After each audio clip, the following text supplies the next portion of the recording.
Bom dia, pessoal, bom dia, Vírias, espero que estejam todos bem.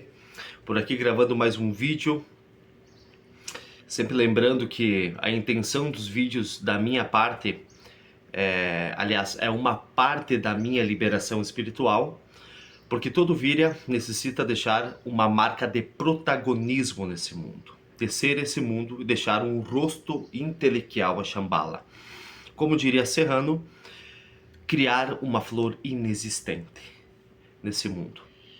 Deixar uma marca, um protagonismo que não seja direcionado pelos desígnios demiúrgicos, que não seja a vida dada pelo outro, mas sim a vida escolhida pelo Virya. E dentro desse contexto, eu escolhi falar sobre um assunto do qual estou estudando há algum tempo e que se faz pertinente a gente comentar sobre esses assuntos. Na nossa caminhada rumo à origem, nós passamos por diversas escolas, seja no quadrante da alma, o misticismo no quadrante da alma, seja na gnose no quadrante do espírito, seja das escolas no quadrante do corpo, no quadrante da mente. E o importante, quando o Virya conhece uma linha, conhece uma obra, o importante e fundamental é que esse Virya consiga criar uma luz própria diante desse conhecimento. O que significa gerar uma luz própria? Significa justamente que você consiga destilar um conhecimento próprio através do conhecimento absorvido dessa linha, ou dessa obra, ou desse autor. Porque isso neutraliza a possibilidade de você se transformar em um copiador, em um repetidor, que é o que aconteceu com nós em muitas linhas também, de acabar repetindo o que lê e o que escuta, apenas repetindo. Então você criar luz própria é você conseguir destilar o conhecimento dentro de si mesmo, olhar dentro da sua perspectiva, da sua arquêmona esse conhecimento, para não ser fagocitado por esse conhecimento. Então, dentro dessa caminhada, existem 4 aspectos que todo Virya que está transitando rumo à origem vai precisar introjetar dentro da sua vida, seja numa escola, seja numa situação com uma pessoa, seja numa gnose, em qualquer âmbito essas 4 chaves são aplicáveis. Então a primeira chave é justamente do que eu tenho que me separar. Isso no Oriente se chama Kaivalya, do que tenho que me separar. Correspondente à árvore do terror. Do que tenho que me separar corresponde à esfera de sombra, a árvore do terror. Normalmente as escolas de mão esquerda, como a obra do Moyano, como a obra do Aragon, como outros autores de mão esquerda da árvore do terror, são fagocitados por algo que nas obras se conhece como negrura infinita de si mesmo. A negrura infinita não é um porto, não é um lugar, uma morada, aonde você possa chegar e cravar seus alicerces ali. Não, é um trânsito. Você deve transitar por essa linha da árvore do terror, por essa esfera de sombra. E, normalmente, as pessoas que transitam por essa linha são fagocitadas pela negrura infinita, pelo cerebelo, ou pelo cérebro reptiliano, pela nuca. Se diz muito nessas linhas da crista, né? Do arrepio que dá na nuca aqui. Bem, essa fagocitação proposta pela linha de mão esquerda. São fagocitados pelo passado. Então, o primeiro passo é do que tenho que me separar, que corresponde à árvore do terror. O segundo passo é do que tenho que me unir, que no Oriente chama-se Samadhi. Do que tenho que me unir corresponde à árvore da vida, à luz. Quais são os aspectos de fagocitação da árvore da vida, das escolas shambhalianas, de misticismo, etc. É justamente a luz infinita. Uma pessoa fagocitada por Shambhala é uma pessoa que vai viver para ordenar o coletivo. Viver para ordenar as situações da família, dos amigos, etc. Essa fagocitação, um dos aspectos da fagocitação da árvore da vida. Viver para ordenar o coletivo. Então, justamente é isso que traciona a fagocitação pela luz infinita. Uma mão esquerda, árvore do terror, traciona a fagocitação pela negrura infinita. A outra traciona a fagocitação pela luz infinita. Quando Vira consegue transitar, como foi o meu caso, eu transitei pelas escolas da árvore da vida e transitei pelas escolas da árvore do terror. Quando nós conseguimos não ser possuídos por essa tentação de ficar fixados tanto na árvore do terror quanto na árvore da vida, conseguimos perfurar, surge a terceira chave da iniciação do Ovelha, que é justamente do que eu tenho que me esvaziar. Todos nós, quando chegamos aqui, nós viemos com características. Alguns indivíduos têm a característica de transitar pelas escolas chambalianas, têm aspectos mais da árvore da vida em si mesmo, e outros indivíduos contêm aspectos mais da árvore do terror. Portanto, o terceiro passo de se esvaziar, que no Oriente chama-se sunyata, é justamente se esvaziar de tudo aquilo dado pelo outro. De tudo aquilo que esteja em nós e que seja dado pelo outro. Então, uma pessoa que nasce com uma tensão, uma tendência mais árvore da vida, Shambhala, vai ter que limpar todos os elementos arquetípicos que não sejam de si mesmo dados por Shambhala, pela árvore da vida. A pessoa que transita e que tem mais elementos em si mesmo, assúricos, mais elementos de sombra, que tem mais facilidade em transitar na árvore do terror, precisa limpar todos os elementos arquetípicos que estão em si mesmo, que não sejam esse indivíduo, precisa ser limpados esses elementos arquetípicos, para não se transformar num guerreiro arquetípico de Navutan. Navutan, esfera de sombra do Odin, portanto, as pessoas fagocitadas por todo esse arcabouço estrutural, cultural, arquetípico, acabam virando guerreiros arquetípicos de Navutan. Portanto, nós temos que nos separar. O terceiro passo nos implica a separar tudo aquilo que é arquetípico, que possa nos possuir. Quando passamos da tentação da árvore da vida e da árvore do terror, abrimos o terceiro passo. Se esvaziar de tudo que é arquetípico que seja dado pelo outro. Feito isso, nós temos o quarto passo, que é do que eu tenho que me revestir, o Vajra, do que tenho que me revestir. Uma vez que você se esvazia arquetipicamente das duas árvores, isso torna um vazio, para que você possa revestir com os elementos, com as formas que você vai eleger para si mesmo. Não são mais as formas que o outro elegeu para você, mas sim as formas que você elegeu para si mesmo, para a sua individuação. O vril, quando ele vem se adensando, ele necessita tomar algumas formas. Por isso que ele se manifesta através da matéria. Portanto, normalmente essas formas que o vril toma na descida ao Valpilates ou na descida ao cálice, que seria o nosso corpo, esse vril vai tomando formas dadas pelo outro, que é toda a questão do inconsciente coletivo, dos mitos, dos arquétipos. Então essas formas, nós temos que nos revestir de formas dadas por si mesmo.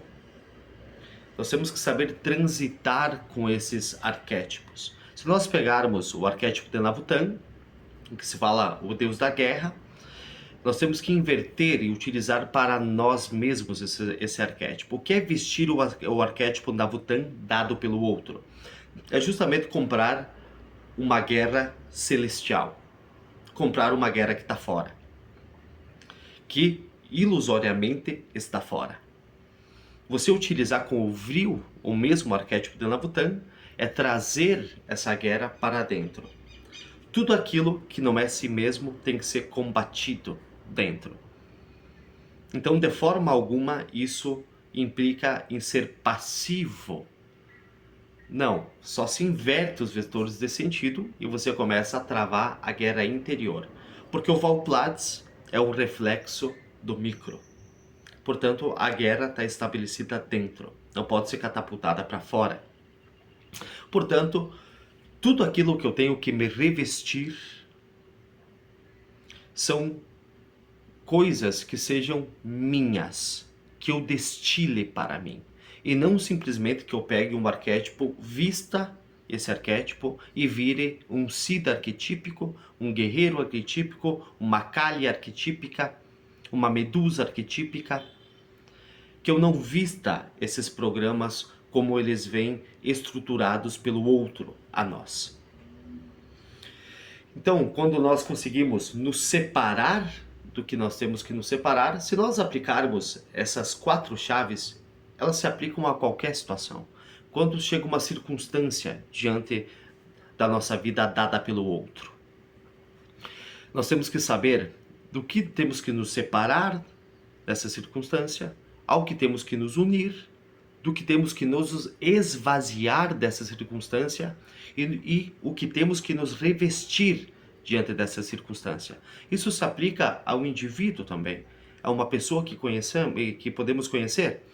O que eu tenho que me separar dessa pessoa, do que eu tenho que me unir dessa pessoa, do que eu tenho que me esvaziar dessa pessoa e do que eu tenho que me revestir dessa pessoa.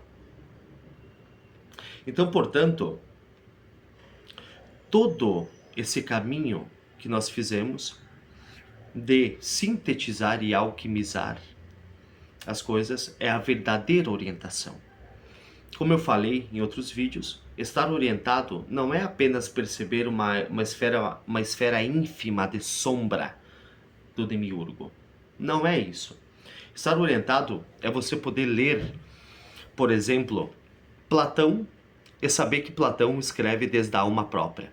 Se nós pegarmos os diálogos da República, Platão frisava muito no indivíduo absoluto. Só um indivíduo absoluto teria condições de voto. Ou que um indivíduo que atingisse a metafísica, seria esse indivíduo que teria a condição de trabalhar dentro dessa sociedade. Um indivíduo em si mesmo. Então Platão escreve desde a alma própria. Se você pegar Sócrates, escreve desde o quadrante do espírito. Fala desde o quadrante do espírito. Se você pegar Aristóteles, vai falar desde o quadrante da personalidade. Isso é estar orientado. Saber ver de qual quadrante que essa pessoa está sendo fagocitada, ou se essa pessoa está falando desde a mente própria, nous, desde a alma própria, ânimos, ou desde o espírito próprio, espírito. Isso é estar orientado. Porque uma vez que nós consigamos olhar para as obras e saber separar a esfera de sombra, a esfera de luz, argumentos arquetípicos, nós conseguimos fazer isso dentro de nós também. Esse é o espelho que é gerado. Então, portanto, a mão esquerda dissolvente, ela não pode dissolver o indivíduo. O indivíduo não pode se entregar de corpo, alma, coração e espírito às obras de mão esquerda. Porque senão vai ser fagocitado pela negrura infinita. O indivíduo tem que usar o dissolvente para dissolver tudo aquilo que não é si mesmo. Todos os desígnios demiúrgicos que não são si mesmo. Uma mão dissolve, Lúcifer vê além das polaridades. Uma mão constrói, sintetiza, Cristo. Combinando Christos Lúcifer. Uma mão é capaz de dissolver todas as conexões dos arquétipos psicoides que nos conectem a animus mundi e anima mundi, as superestruturas culturais, dissolve essa conexão, e a outra mão sintetiza e constrói o si mesmo, com o que é necessário pegar dessas estruturas para si mesmo. Essa é a condição do hiperbóreo. Saber trabalhar com a simbólica, saber trabalhar com os arquétipos, porém, não doando energia a esses arquétipos para alimentar Sansara, mas sim fazendo que esses arquétipos trabalhem para você no momento certo. É como há dias que nós vamos estar mais assúricos, com elementos mais de sombra, e vamos ter que saber trabalhar com esses elementos em nós. Há dias que vamos estar mais dévicos, e vamos ter que saber trabalhar com esses elementos mais dévicos, para não ser fagocitado para os dois lados. Essa é a tensão gerada de Shambhala-Agartha dentro de nós. Essa tensão que Jung falava algo brilhante sobre o rosto espiritual e a máscara. A máscara corresponde à personalidade, à persona. Toda a condição de o indivíduo tentar que o vril tome conta da personalidade, ou seja, crie uma persona firme, uma personalidade firme, gera a dita neurose. A neurose é quando o indivíduo tenta adensar o incriado ao criado. Tenta trazer elementos do incriado para o criado. E o criado tensiona contra. Então, o indivíduo acaba passando por uma tensão de neurose, o que é natural dentro dessa nossa caminhada rumo à origem. Então, precisa se estabelecer algo que o rosto espiritual, o vril, consiga ver além da persona, da personalidade, da máscara. Que o indivíduo absoluto enxergue através da máscara, para que a máscara não tome as rédeas da situação. Uma vez que a personalidade conectada com os arquétipos, conectadas com a superestrutura cultural, tome as rédeas da situação, nós estamos fornecendo energia às superestruturas sansáricas. Portanto, que Moyano, ele pedia para que os noios lessem as obras em voz alta.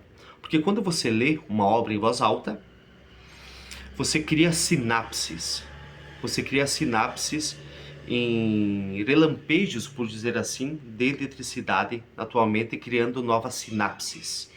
Isso serve para que você crie uma máscara também. Por isso que ele pedia para ler o Belicena Vilca em voz alta, para que se criasse uma persona, uma máscara. Então, dentro de tudo isso que a gente tem conversado, a importância de você conseguir trabalhar com esses aspectos é justamente conectar a glândula pituitária e a glândula pineal.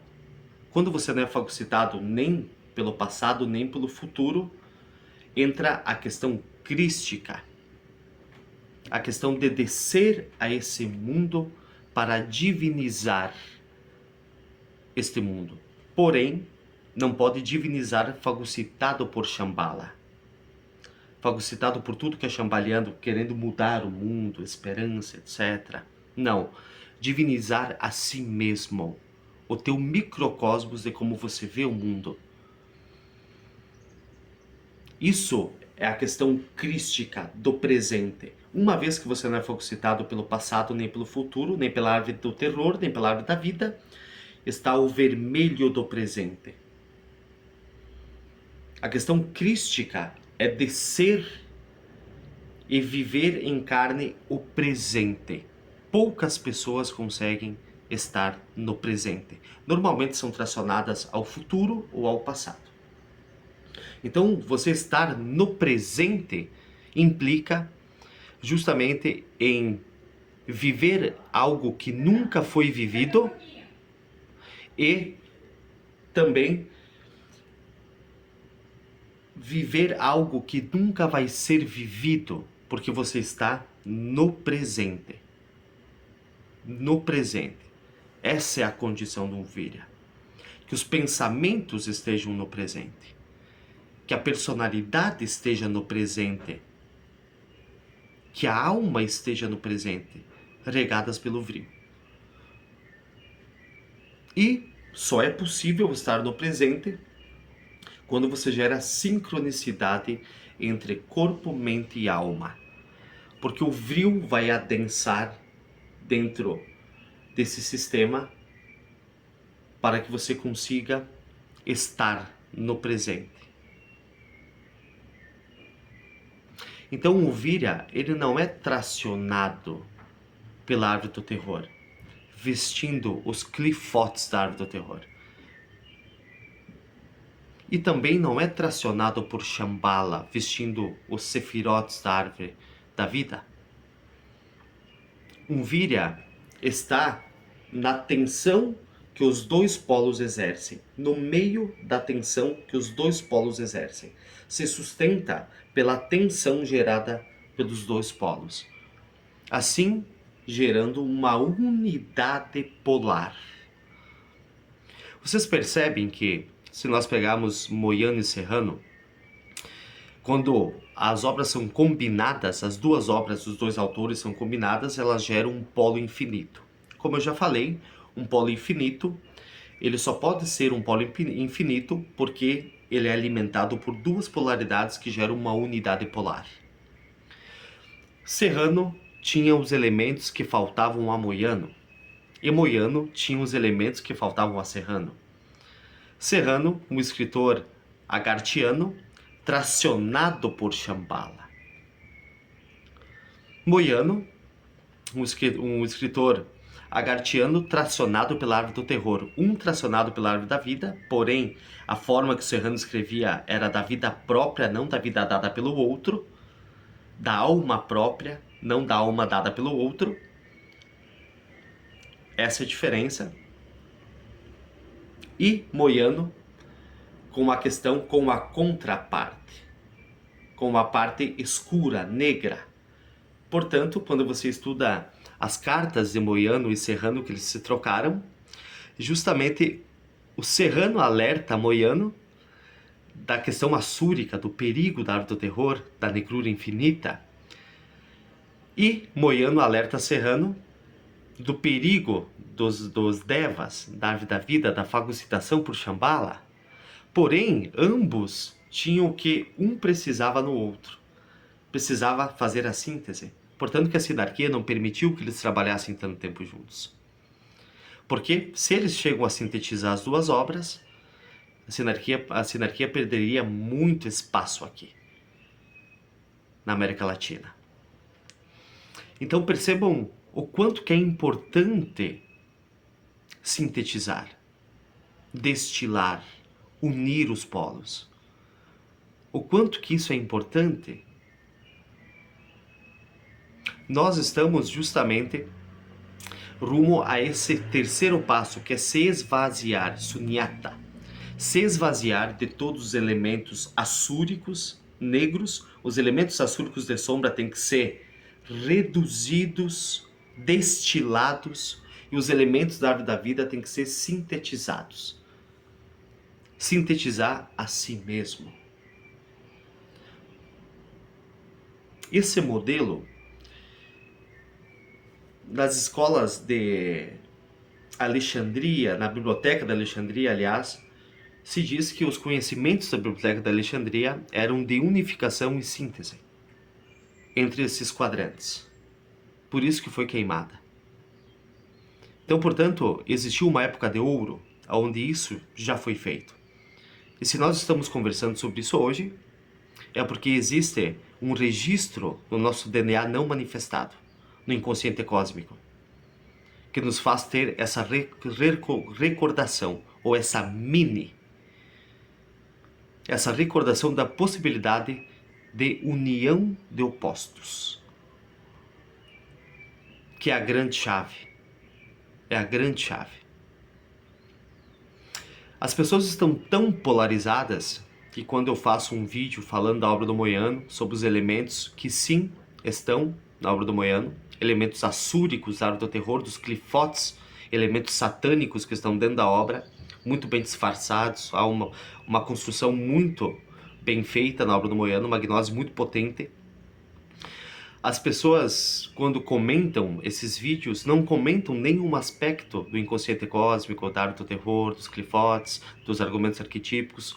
Não comentam porque não conhecem. E se você não conhece, se você não sabe o que eu estava falando, que é o tópico do nosso vídeo, se você não sabe do que você tem que se separar, automaticamente você não sabe do que tem que se unir. Se você não sabe do que tem que se unir, você não sabe do que tem que se esvaziar. E se você não sabe do que tem que se esvaziar, você não sabe do que tem que se revestir. Então, portanto, quando as pessoas não vão atrás de saber o que são esses elementos, o que é os clifotes, o que é o pré-criado, o que é o mundo que Aleister Crowley invocou e Lovecraft, como eu falo sempre, trouxe o inconsciente coletivo, do que se trata o subconsciente, do que se trata o consciente, do que se trata o inconsciente. Tudo isso se aprende com Jung. Então tudo isso está muito bem posto dentro de uma métrica, de uma cronologia de estudo profundo que eu venho fazendo sobre esses aspectos. Eu não falo nada de orelhada. Eu procuro compreender tudo isso para gerar a minha síntese, para gerar a minha arquêmona própria. Nós não podemos entrar na arquêmona criada pelo outro, como eu falei no último vídeo, na praça tal criada pelo outro. Nós temos que gerar a nossa própria praça. Gerar os nossos próprios elementos de individuação. Como diria o verdadeiro mito de Cristo, só a verdade liberta. Quando eu comentei sobre a questão da deturpação sinarca que há na obra do Moiano da figura de Jesus, bem, procurem conhecer o verdadeiro mito. O Jesus mago, a taça que foi achada em Alexandria, que estava escrita Cristo Mago. Procurem saber do verdadeiro mito, para vocês entenderem como que a sinarquia aparelhou a obra do Moiano. Quando você fala, porque a obra do Moiano foi rúnica, protegida runicamente, nada pode acontecer. Não, você está dentro do universo do inimigo. Portanto, aqui tudo é estruturado por ele. Como que a obra vai estar protegida runicamente se a obra foi acompanhada por rabinos e jesuítas? E as pessoas estão tão polarizadas que não conseguem entender que nós não nos colocamos contra a obra do Moiano, mas também não nos colocamos totalmente a favor. É natural isso. Nós estamos limpando o que tem que ser limpado. E esse assunto que a gente vem desenvolvendo aqui nos propõe uma clareza, uma serenidade diante da vida, nos propõe uma abertura ao mistério, por nós mesmos, por si mesmos. E não, as pessoas podem fazer o que querem, não se trata disso, podem fazer o que bem entender. Nós não atacamos indivíduos aqui. Isso a mente dessas pessoas interpreta que nós estamos atacando indivíduos, ou a alma dessas pessoas interpreta, justamente porque é um estudo que partilhamos ao mesmo tempo. É um estudo que todos estamos envolvidos. Então uma pessoa que vem nos comentários e soltam textos desse tamanho, etc., essa pessoa, ela está sendo tracionada pela questão arquetípica da mente, pela fome arquetípica da mente. De não conseguir olhar um vídeo e você não concorda, apenas passe o vídeo. Pode ir para outro canal, do qual as coisas que tenham nesse canal, que estejam nesse canal, sejam ressonantes com a pessoa. Que essas informações que estejam nesse canal, essa pessoa gosta, a pessoa não é obrigada a ficar no meu canal. Então essas pessoas não conseguem nem manter o controle sobre a sua personalidade, sobre a sua mente. Se olhou, se não gosta do que eu falo, apenas siga o teu caminho. Apenas isso, demonstre espiritualidade. Não apenas fale sobre espiritualidade, mas demonstre nos seus atos espiritualidade. Se não gostei, não gostei. Eu falo as coisas desde a minha torre, do meu canal. dos elementos que eu estou ordenando na minha vida. Eu não saio da minha torre e vou em outro canal brigar e falar que os outros estão errados. Não, eu falo da minha torre, é diferente. Da minha torre.